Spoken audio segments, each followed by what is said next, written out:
오늘은 이 말씀을 가지고 언약과 성취라고 하는 제목으로 잠시 은혜를 나누고자 합니다. 언약과 성취. 자, 오늘은 창세기 마지막 공부입니다. 이제 다음 주부터는 출애굽기를 이어서 강해를 해 나가면서 공부를 하도록 하겠습니다. 창세기를 시작한 지 약 2년 6개월 정도가 흘렀습니다. 2년 6개월 정도를 우리는 같이 공부하고 말씀을 들었습니다. 자, 오늘은 이 아쉬운 마음을 가지고 남은 본문을 중심으로 하나님께서 창세기 전체를 통해 말씀하시고자 하는 것이 무엇인지 우리가 살펴보고자 합니다. 자, 본문은 야곱의 장례 후에 근심에 빠진 그 형제들을 요셉이 어떻게 대했고 요셉의 마지막 삶이 어떠했는지를 우리에게 말씀해 주고 있습니다. 자, 요셉의 형제들은 그들의 부친인 야곱이 죽자 요셉을 대하는 것이 두려워지기 시작을 했습니다. 그동안은 요셉이 아버지 때문이라도 자기들이 행한 악한 일을 참아주었는데 이제 아버지가 돌아가셨으니 그 모든 악을 다 갚지나 아니할까 하는 그런 염려를 하게 되었던 것입니다. 여기서 우리는 한 가지 짚고 넘어가야 될 일이 있어요. 죄인들이 가지고 있는 일반적인 심리를 우리는 알아야 됩니다. 자, 죄인들이 가지는 죄의 기억들은 시간이 지나도 그게 머릿속에 떠나지 않고 그대로 남아있고 그들을 불안하게 만든다라고 하는 거예요. 죄를 지으면 여러분 그렇다라고 하는 거예요. 죄를 지었는데 시간이 지난다고 해서 사라지거나 없어지는 것이 아니다라고 하는 거예요. 늘 그것이 기억에 남는다라고 하는 거예요. 자, 오늘 시점에서 요셉의 형제들이 요셉을 상인들에게 판지 39년이 넘고 40년째 되는 이러한 시점에 와 있는 겁니다. 그리고 애굽의 총리가 된 요셉을 만난 지도 17년이라는 세월이 흐른 거예요. 그러니까 요셉을 팔았을 때의 그 시점에서 약 40년 가까이 이렇게 되었고, 그리고 요셉을 만나고 나서 17년이라는 세월이 또 지나간 겁니다. 이 정도면 어때요? 잊을만한 시간이에요. 그죠? 벌써 60년 가까이 55년이 지났다 그런다면 잊어먹을 만한 그러한 시간이다라고 하는 거예요. 그런데 이들은 자신들이 행한 죄로 인해 보복을 당하지 아니할까 하면서 두려워하는 마음을 가지고 살았다라고 하는 것입니다. 그만큼 죄의 결과는 참혹한 것이다라고 하는 거예요. 자, 요셉은 이미 형들을 용서했습니다. 요셉은 이미 오래전에 형들을 만나자마자 벌써 한 17년 전에 형들을 용서했어요. 그런데도 불구하고 형들은 그거를 믿지 못하고 아버지가 죽자마자 또 불안에 떨고 있었다라고 하는 것입니다. 그러면서 이 요셉의 형들은 요셉에게 나와서 우리는 당신들의 종입니다 하면서 또 용서를 구했고 안타까운 마음에 요셉은 눈물을 흘리며 울었다라고 하는 거예요. 자, 요셉은 다시 한번 지난날에 일어났던 일들이 다 하나님께서 행하신 일들이었음을 상기시켰습니다. 비록 그 당시는 힘들고 어려웠지만 모든 것이 합력하여 선을 이루는 것처럼 하나님께서 그 모든 것을 선으로 바꾸셨다라고 했습니다. 7년 동안의 흉년으로부터 온 가족을 지키시고 보호하시기 위해 자신을 먼저 애굽에 보내신 것이라고 요셉은 말을 했던 것입니다. 그러면서 형들을 위로했던 거예요. 요셉은 이러한 말과 함께 그들과 그들의 자녀들을 지금 자신이 기르겠다라고까지 말을 하면서 형들을 위로했던 것입니다. 자, 이 말을 하고 22절 이후에 보면 그 후 55년간을 더 삽니다. 요셉의 나이가 어때요? 110살이 되었다라고 하는 거예요. 그러니까 21절이 지나고 나서 껑충 뛰어가지고 세월이 54년간이 더 흐른 거예요. 자, 이렇게 돼서 이제 54년간 정도가 더 이제 세월이 흐른 다음에 이제 요셉이 죽기 전에 110세에 죽었는데 이제 가족들에게 남긴 유언이 무엇인지를 오늘 본문은 또 기록을 하고 있습니다. 자, 요셉의 유언은 하나님께서 언약하신 대로 조상들에게 맹세하신 땅 가나안으로 이스라엘을 인도하여 내실 것인데 그때에 자신의 해골을 메고 올라가라 라고까지 유언을 하게 됩니다. 요셉은 하나님의 언약과 언약의 성취에 대한 확신을 가지고 있었다라고 하는 거예요. 자기가 죽고 난 다음에는 갈지 안 갈지 어떻게 알아요, 여러분? 그렇잖아요. 그러나 믿음의 눈으로 가나안 땅에 들어가는 것을 본 거예요. 그래서 출애굽을 할 때에 자신의 해골을 메고 가나안 땅에 데려가라. 그래서 여러분, 지금도 세겜 땅에 요셉의 무덤이 있어요. 요셉의 무덤이 있습니다. 크게 이렇게 있어요. 자, 요셉은 이렇게 믿음의 눈을 가지고 자기는 비록 애굽 땅에서 죽을 것이지만 아버지 야곱이 가나안 땅에 아버지 야곱이 장사해달라고 했던 것처럼 자신도 애굽 땅에서 죽지만 출애굽을 할 때에 자신의 해골을 메고 가나안 땅으로 가게 해달라라고 맹세를 시켰던 것입니다. 그만큼 요셉은 하나님의 언약을 믿었고 하나님의 언약이 성취될 것이라고 하는 것을 믿었다라고 하는 것입니다. 이 언약과 성취는 창세기 전체의 주제이기도 하다라고 하는 거예요. 언약과 성취는 창세기 전체의 주제입니다. 이 주제가 창세기 전체에 어떻게 흐르는지 우리가 살펴보고 이제 마지막 은혜를 나누고자 합니다. 첫째로 창세기는 변하지 않는 하나님의 언약에 대해서 말씀하고 있는 거예요. 하나님께서 약속하신 것은 한 번도 변개되지 않고 바뀌지 않고 그 언약의 말씀을 계속해서 성취되기 위해서 말씀을 하고 있다라고 하는 거예요. 자, 우리가 잘 아는 모세는 창세기를 비롯하여 5권의 책을 기록했습니다. 우리는 그 5권의 책을 모세오경이다 이렇게 말을 합니다.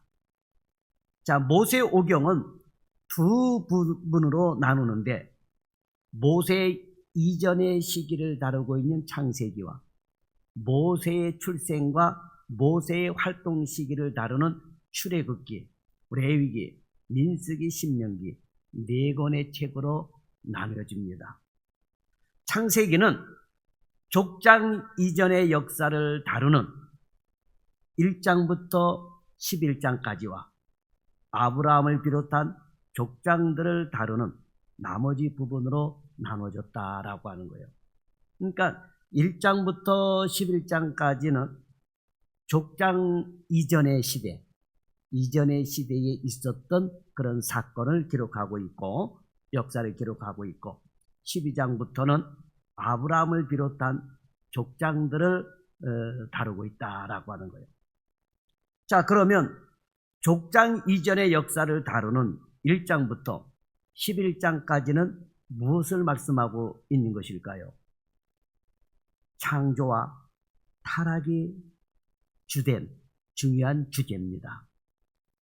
자, 천지 창조와 인간의 그 하나님의 형상대로 창조가 되었고 그 다음에 인간이 타락하는, 그러니까 창조와 타락이 중요한 주제다라고 하는 거예요. 자, 그런데 보다 더 큰 주제는 하나님께서 타락한 인간, 그래서 멸망받게 된 인간을 이제 어떻게 구원해 가시는지 그거를 보여주고 있는 장면이다라고 하는 거예요. 에덴 동산에서 살던 아담과 하와는 하나님의 명령에 불순종하여 그곳에서 쫓겨났을 뿐만 아니라 영원히 살 수 있는 기회를 박탈당하고 죽어 흙으로 되돌아가게 되었던 것입니다.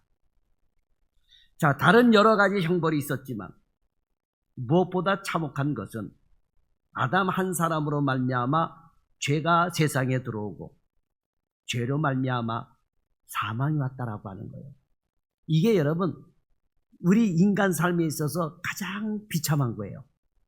이게 가장 비참한 겁니다. 그래서 아담 안에서 모든 사람은 태어나면서부터 죄를 지은 자로 태어난 거예요. 그러니까 저와 여러분은 지금 태어나면서부터 죄를 지으면서 반역죄를 지으면서 죄를 안고 태어났습니다. 그리고 그 죄로 말미암아 죽을 수밖에 없는 자가 되었다라고 하는 거예요. 하지만 하나님은 이렇게 범죄함으로 말미암아 영원히 멸망당할 인간을 불쌍히 여기셨습니다. 그래서 그들에게 구원의 복된 소식을 전하셨는데 흔히 원시복음이라고 하는 창세기 3장 15절 말씀이 바로 그겁니다. 하나님께서 뱀을 저주하시면서 주신 말씀은 이렇습니다. 내가 너로 여자와 원수가 되게 하고 내 후손도 여자와 후손과 원수가 되게 하리니 여자의 후손은 네 머리를 상하게 할 것이요 너는 그의 발꿈치를 상하게 할 것이라 그랬습니다. 하나님은 훗날 여자의 후손을 보내실 것인데 그가 사탄을 지칭하는 뱀의 머리를 상하게 하여 도저히 회복될 수 없는 치명적인 손상을 입힐 것이다 라고 말씀을 하셨습니다. 또한 비록 뱀이 그 발꿈치를 상하게 하는 것처럼 사탄이 여자의 후손에게 해를 입히겠지만 그것은 치명적이지 못할 것이라고 말씀하셨습니다. 그 후로 이 말씀 이후로 인간의 최대 관심은 뱀의 머리를 상하게 함으로 인간을 구원할 그 여자의 후손이 누구이며 그가 언제 태어나느냐라고 하는 것입니다. 그가 언제 태어나느냐. 물론 그 여자의 후손은 훗날 유다 땅에 태어날 예수 그리스도시지만 창세기는 그리스도가 언제 이 땅에 오시냐는 것에 대해서는 침묵을 했던 겁니다. 지금도 유대인들은 메시아를 기다리고 있잖아요. 오셨는데도 불구하고 그리스도를 믿지 않고 거역하고 메시아를 기다리고 있다라고 하는 거예요. 자, 어쨌든 창세기는 이제 그 여자의 후손이 언제 이 땅에 오시느냐, 분명히 오시긴 오시는데 언제 오시느냐에 대해서는 침묵을 하고 있습니다. 대신에 그 여자의 후손이 어떤 민족에게서 태어나고 그리고 어떤 민족의 어떤 족속에게서 태어날 것인지를 밝히는 데 주력하고 있다라고 하는 거예요. 그 여자의 후손 곧 메시아가 어떤 민족에게서 태어날 것인지 창세기는 그것을 밝히기 위해 천지 창조와 타락 그리고 그로 인한 노아 홍수와 지상에 퍼진 세 인종의 후예들에 대해서 말씀을 하였습니다. 그리고 다시 그 세 인종 중에서 셈의 후예들에게 집중하였는데 그것이 1장부터 11장까지의 내용이다라고 하는 거예요. 그러면 창세기의 중요한 획이라고 할 수 있는 12장의 내용이 무엇일까요? 하나님께서 갈대아 우르에 살고 있던 셈의 구대손인 아브라함을 지목하여 부르시고 아브라함과 언약을 맺으셨다는 것이 창세기 12장의 중요한 내용입니다. 자, 하나님은 아브라함에게 너는 너의 본토 친척 아버지 집을 떠나 내가 네게 지시할 땅으로 가라라고 명령하셨습니다. 정말 황당한 명령이었습니다. 어떻게 75년간 생활했던 삶의 터전을 버리고 미지의 세계로 여러분 이주할 수가 있겠습니까? 그게 여러분 쉽지가 않아요. 내 진짜 이 현재의 이 삶을 터전을 버리고 멀리 떠나서 산다는 게 여러분 쉽지가 않다라고 하는 것입니다. 하지만 하나님은 그러한 명령과 함께 그 말씀에 순종할 때 주어질 복에 대해서도 말씀하셨습니다. 내가 너로 큰 민족을 이루고 내게 복을 주어 내 이름을 창대하게 하리니 너는 복이 될지라. 너를 축복하는 자에게는 내가 복을 내리고 너를 저주하는 자에게는 내가 저주하리니 땅의 모든 족속이 너로 말미암아 복을 얻을 것이라 그러셨어요. 아브라함은 이 말씀만 믿고 갈 바를 알지 못했지만 갈대아 우르를 떠났고 하나님은 그를 가나안 땅으로 인도하셨던 것입니다. 그리고 가나안 땅에 이르자 언약을 새롭게 하시기를 그로 큰 민족을 이루게 할 것인데 그 후손들에게 가나안 땅을 기업으로 주시겠다라고 하셨습니다. 자, 이렇게 하여 이제 이루어진 민족이 이스라엘이죠. 자, 아브라함은 셈의 9대손이고 아담의 10대손이지만 하나님의 약속을 따라 이스라엘 민족의 시조이자 일대 족장이 되었던 것입니다. 결국 창세기 12장은 인류 구원을 위한 하나님의 계획과 그 언약을 중심으로 성립된 이스라엘 민족의 기원에 대해서 여러분 기록을 하고 있는 것입니다.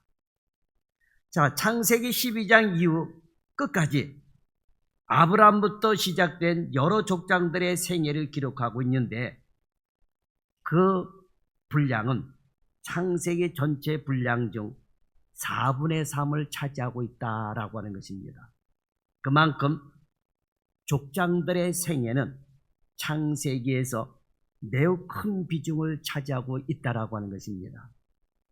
실제로 아브라함은 12장부터 25장까지, 야곱은 25장부터 49장까지, 요셉은 37장부터 50장까지 기록이 되어 있습니다. 이렇게 보면 이들 이스라엘의 족장들이야말로 하나님께서 창세기를 통해 말씀하시고자 하는 초점이 있다라고 하는 것을 우리는 알 수가 있는 것입니다. 자, 이들 족장들이 중요한 이유는 그들 개인의 삶과 신앙도 중요하지만 무엇보다도 그들은 이스라엘 민족을 이룬 족장들로서 중요한 역할을 감당한 자들이었다라고 하는 것입니다. 그러면 이스라엘 민족이 왜 중요할까요? 성경에는 다른 민족, 다른 족속들에 대해서는 기록이 없습니다.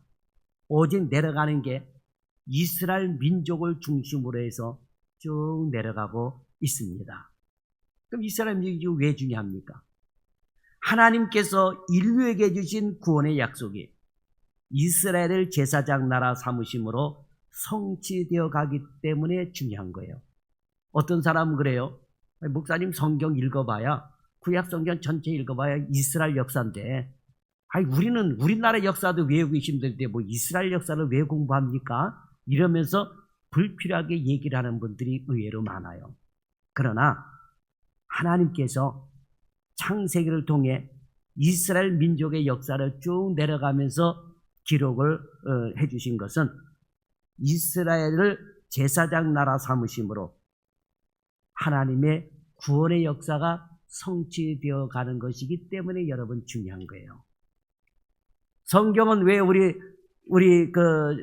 조선 단군 할아버지에 대해서는 왜 하나도 기록을 안 해놨을까요, 여러분? 구원과 상관이 없기 때문에 그러는 거예요. 그죠? 단군에 대한 할아버지를 기록을 하려면 어떻게 돼요?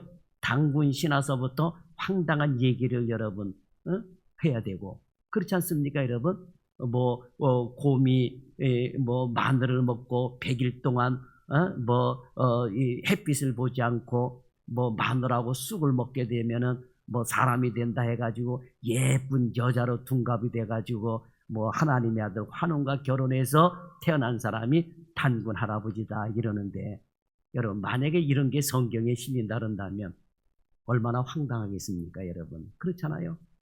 그러면 우리 여기 있는 여자분들에게 물어봅시다. 여러분 모두 곰의 후손들입니까?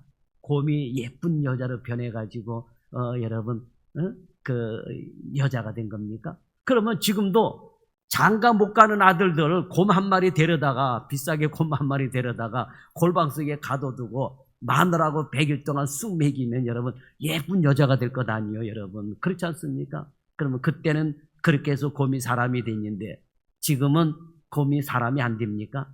될 수가 없는 거죠, 여러분. 곰은 그때나 지금이나 곰은 곰이요. 그때나 지금이나 사람은 사람입니다. 그죠? 그러니까 여러분, 우리 민족은 제사장 나라가 아니기 때문에, 그리고 우상을 숭배했던 그런 나라이기 때문에 창조의 역사에서 우리 민족은 그 당시에는 없었고, 아예 우리 민족은 없었고 아예 되지도 않는 그런 신화를 만들어 가는 민족이기 때문에 하나님의 구원의 역사하고는 상관이 없다라고 하는 거예요. 그래서 하나님은 이스라엘을 제사장 나라로 삼으시면서 이스라엘 중심으로 하나님의 구원의 역사와 성취가 어떻게 되어가고 있는가를 우리에게 말씀해주고 있다라고 하는 거예요. 그리고 이스라엘 민족에게서 여자의 후손이 태어날 것이며 그 민족에게서 하나님의 말씀이 기록되어지고 전달되어질 것이니 이스라엘 민족의 성립은 너무나도 중요하다라고 하는 거예요. 그래서 여러분 성경을 보세요. 여러분 성경을 통해서 여러분 이스라엘 민족이 이스라엘 사람들이 거의 성경을 기록을 했고 그리고 그 전달되어지는 과정도 누가 한 거예요? 이스라엘 민족이 한 거잖아요, 여러분. 그죠? 사도 바울 같은 경우도 이스라엘 사람이잖아요. 그 사도 바울을 통해서 이방 나라에 복음이 전파되어지고 성경이 널리 퍼져나갔다라고 하는 것입니다. 그러면서 여자의 후손이 우리가 잘 아는 예수 그리스도가 그 민족을 통해서 태어나게 되었다라고 하는 거죠. 그러니까 본문이 이야기하고자 하는 것이 바로 이것이에요. 지금 비록 이스라엘은 적은 수지만 이들이 씨앗이 되어 큰 민족을 이루어가고 있는 것입니다. 그래서 이 창세기는 변치 않는 하나님의 언약에 대한 말씀을 계속해서 전달해주고 있는 것입니다. 둘째로 하나님의 언약의 성취에 대한 확신을 주시기 위해서 계속 말씀해주고 있는 거예요. 그러니까 하나님께서는 한마디 말씀으로만 딱 하고 끝나신 것이 아니라 그 언약에 대한 확신을 주시기 위해서 아브라함에게도 똑같은 말씀을 하셨고 이삭에게도 똑같은 말씀을 하셨고 야곱에게도 똑같은 말씀을 하셨고 요셉에게도 똑같은 말씀을 해주셨어요. 이것은 확신을 갖기 위해서 믿음을 갖기 위해서 그런 말씀을 주셨다라고 하는 거예요. 자, 창세기의 4분의 3이 족장들에 대한 내용이라고 말씀을 드렸는데 이들을 이렇게 중요하게 다루는 것은 이유가 있기 때문에 다루는 것입니다. 그들은 이스라엘 민족을 이루는 근간이면서 동시에 하나님께서 주신 언약의 계승자들이다라고 하는 거예요. 물론 그 언약은 작게는 이스라엘 민족을 위한 일이지만 크게는 인류 전체의 구원을 위한 일이다라고 하는 것입니다. 아브라함의 삶에서 가장 중요한 것이 무엇입니까? 그것은 언약의 계승입니다. 언약의 계승이에요. 하나님께서 아브라함에게 계속하여 약속하셨고 아브라함 역시 계속하여 기다리는 것은 상속자, 곧 아들이었던 것입니다. 그런데 그 상속자는 단지 아브라함의 대를 잇는 것 이상의 의미가 있다라고 하는 것입니다. 아브라함이 100세에 낳은 아들 이삭은 아브라함의 상속자이면서 동시에 하나님께서 아브라함에게 주신 언약의 계승자였다라고 하는 것입니다. 자, 100세라는 나이에 아들을 낳았으니 놀라울 따름이지만 그것은 단지 생식 능력만 드러내는 것이 아닙니다. 하나님은 신실하셔서 아브라함이 100세가 되었어도 그 약속을 지키셨다라고 하는 것이 중요한 거예요. 즉 이삭은 하나님께서 언약을 신실하게 지키셨다라고 하는 증표다라고 하는 거예요. 자, 아브라함에게 100세의 아들을 주셨습니다. 인간적으로 볼 때는 생식 능력이 다 상실이 되었어요. 그런데 초점을 거기에다 두는 게 아니에요. 100세가 되었는데도 불구하고 아들 이삭을 약속대로 주셨다라고 하는. 그러니까 여러분, 성경을 읽으면서도 초점을 어디에 두고 읽느냐라고 하는 게 굉장히 중요하다라고 하는 거예요. 자, 물론 100세의 아들을 낳은 것도 엄청난 기적이죠. 그런데 거기다 초점을 둬서는 안 된다라고 하는 거예요. 하나님께서 아브라함과 약속하신 것이 하나도 변치 아니하시고 아들을 주셨다고 하는 그 증표, 그것이 중요하다라고 하는 거예요. 언약을 신실하게 지키셨다고 하는 것, 약속을 신실하게 지키셨다고 하는 것, 그 약속에 대한 초점에 여러분 둬야 된다라고 하는 거예요. 자, 그러면 아브라함의 아들이자 언약의 계승자인 이삭의 삶에서 가장 중요한 것이 또 무엇일까요? 역시 언약의 계승입니다. 언약의 계승이에요. 그 유명한 쌍둥이 동생 야곱이 장자권을 차지한 이야기도 언약의 계승이 하나님의 절대적 주권 가운데서 이루어졌다는 것을 나타내는 것입니다. 그러면 야곱의 생애 중에서도 가장 중요한 게 뭘까요? 역시 언약의 계승이다라고 하는 거예요. 그러니 아브라함과 이삭과 야곱은 언약의 계승자예요. 이게 여러분 중요합니다. 그런데 여기서 야곱은 아버지와 할아버지와는 달리 장차 12지파를 이루게 될 12명의 아들을 낳아 민족의 기틀을 놓게 된 거예요. 이스라엘 민족의 기틀을 놓는, 이것이 좀 달랐다라고 하는 거예요. 그러니까 아브라함도 아들을 낳고 그 아들에게 하나님의 언약의 계승자로 계승을 해줬고, 이삭도 쌍둥이 아들을 낳았지만 하나님의 절대적인 주권하에 야곱에게 이 언약이 내려가게끔 되었고, 그리고 야곱 역시 이 언약의 계승자로서 12아들을 낳았는데 아버지와 할아버지와는 달리 이스라엘 민족이라고 하는 12민족이라고 하는 요 기틀을 가져 놨다라고 하는 거예요. 이것이 좀 달라요. 자, 그리고 언약의 계승이 또 요셉에게로 내려갑니다. 자, 그러면 요셉의 생에서 가장 중요한 것이 무엇입니까? 역시 언약의 계승이죠. 요셉은 7년 흉년 가운데서도 이스라엘 민족을 지키기 위해 하나님께서 미리 예비해 놓으신 대비책이었다라고 하는 것입니다. 요셉이 그걸 깨달았던 거예요. 그러니까 형들이 자기를 애굽에 팔았을 때도 전혀 형들을 미워하지 않냐고, 염려하지 마소서.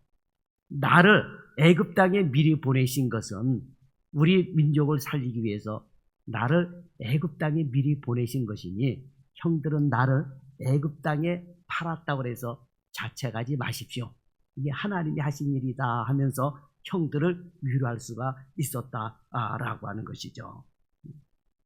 자, 이렇게 요셉은 흉년 7년 가운데서도 이스라엘 민족을 지키기 위해 하나님께서 미리 요셉이라는 사람을 예비해 놓으신 대비책이었다라고 하는 것입니다. 또한 요셉은 70여 명에 불과한 사람들이 애굽에 들어가서 장정만 60만 명인 큰 민족으로 번성하게 된 배경이 되었다라고 하는 거예요.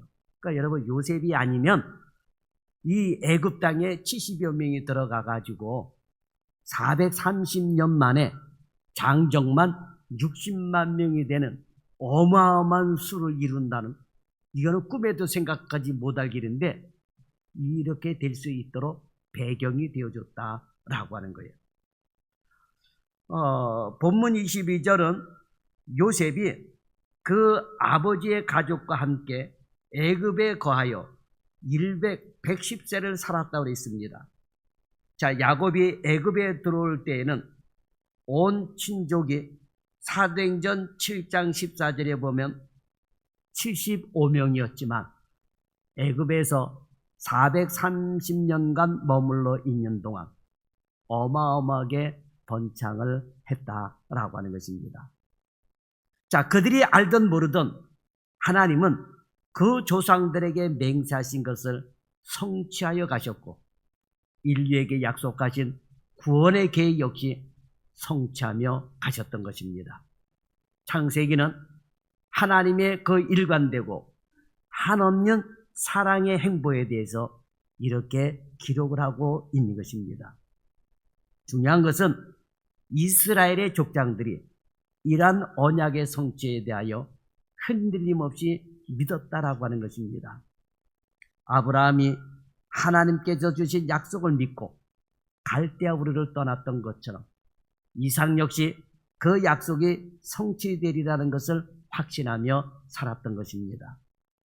야곱도 그 약속이 성취될 것을 확신하였는데 그는 애굽에 거주하는 동안에도 그의 아들들에게 계속하여 언약의 성취를 말해주고 있습니다.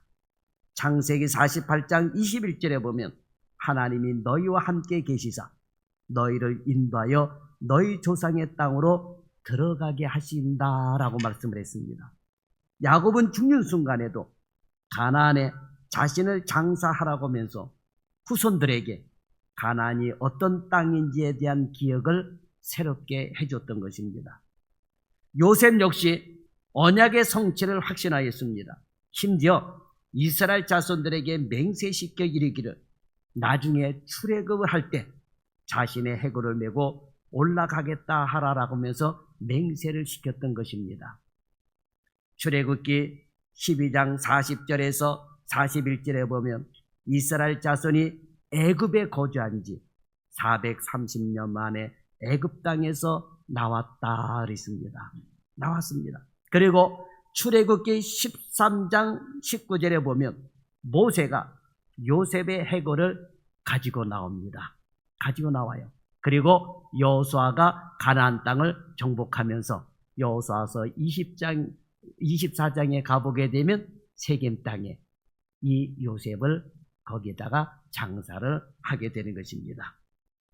그러니까 조상들이 그랬던 것처럼 하나님의 언약을 확신했던 요셉은 확실하게 하나님이 그 약속이 성취될 것을 믿고 가나안 땅에 들어갈 것을 믿고 여러분 자기의 해골을 가지고 가나안 땅에 들어갈 것을 맹세시켰다라고 하는 거예요.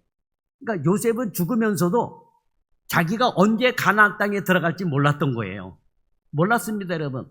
우리가 성경을 통해서 430년 만에 들어간 걸 알게 된 거지. 그렇잖아요. 네? 그런데 믿음을 가지고 하나님의 말씀이 성취될 것을 믿고 이렇게 자신의 해골을 애굽 땅에 내버려 두지 말고 가나안 땅에 메고 가라라고 했던 거예요. 왜? 자기는 이방인이 아닌 애굽 사람이 아닌 하나님의 언약의 자녀라고 하는 거예요. 이거를 믿고 가나안 땅으로 자기의 유고를 메고 갈 것을 믿었던 것입니다. 그리고 요셉의 이 확신처럼 하나님의 약속은 성취되었다라고 하는 거예요. 결국 야곱의 예언처럼 유다의 자손 중에서 메시아이신 예수 그리스도가 태어났고 그로 말미암아 이제 인류에게는 구원의 길이 열려지게 된 거예요. 그래서 저와 여러분들이 예수 그리스도를 믿고 하나님의 나라에 들어가는 것입니다. 어떤 사람은 그래요. 죽어봤냐 그러는데 그런 사람은 가장 어리석은 사람이에요. 요셉은 죽으면서도 약속의 땅을 믿었던 겁니다. 저와 여러분도 사는 동안에도 약속의 땅인 하나님의 나라를 믿어야 되고 죽으면서도 그 나라에 들어간다는 것을 믿고 들어가야 된다라고 하는 거예요. 이게 여러분 믿음이다라고 하는 거예요. 그러니까 창세기는 바로 그거를 보여주고 있는 거다라고 하는 것입니다. 예수 그리스도가 이제 오심으로 여자의 후손에 대한 이 에덴 동산에서의 언약이 이제 온전히 성취된 것입니다. 그러니까 여러분 에덴 동산에서 말씀하셨던 창세기 3장 15절에 그 원시복음이 수천 년이 지나서 성취되게 된 거예요. 그런데 유대교는 아직도 이 사실을 믿지 않고 있다라고 하는 것입니다. 왜 그렇습니까? 정치적인 메시아를 기다리기 때문에 그러는 거예요. 예수님은 정치적인 메시아로 오신 것이 아니라 인류의 죄를 구원하시기 위해서, 그래서 이 땅에 오셔서 십자가에 달려 돌아가셨다라고 하는 것입니다. 그러니 여러분, 우리가 왜 예수를 믿어야 되는지 여러분 이제 이해가 되겠죠. 자, 그런 의미에서 창세기는 오늘도 우리로 하여금 신실하신 하나님, 사랑의 하나님, 그리고 구원의 하나님을 바라보게 하는 것입니다.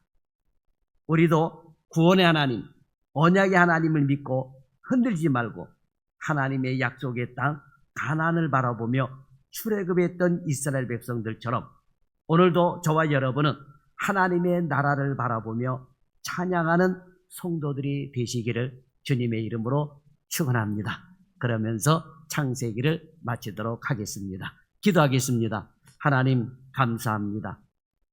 하나님의 언약의 말씀을 조금 더 의심하지 않고 믿었던 이스라엘의 족장들처럼 오늘 우리도 하나님의 약속의 말씀을 조금 더 의심하지 않고 믿고 따라가는 성도들이 되게 하여 주옵소서. 오늘 우리는 이스라엘 민족이 바라봤던 그런 가나안 땅이 아닌 하나님의 나라, 영원한 가나안, 그 하나님의 나라를 예수님의 이름으로 바라보며 오늘 우리는 살아가고 있습니다. 그러므로 주여, 성경 66권에 말씀하신 그 하나님의 나라에 대해, 예수님께서 준비해 놓으신 그 하나님의 나라에 대해서 우리가 조금 더 의심하지 않고 이 땅에 살아가는 동안 하나님의 약속의 말씀을 붙잡고 살아가는 성도들이 되어지고, 그리고 우리 인간의 수명이 다하여 이제 이 세상을 떠날 때에 약속의 땅 하나님의 나라에 다 들어갈 수 있는 성도들이 되게 하여 주옵소서. 예수님의 이름으로 감사하며 기도드리옵나이다. 아멘.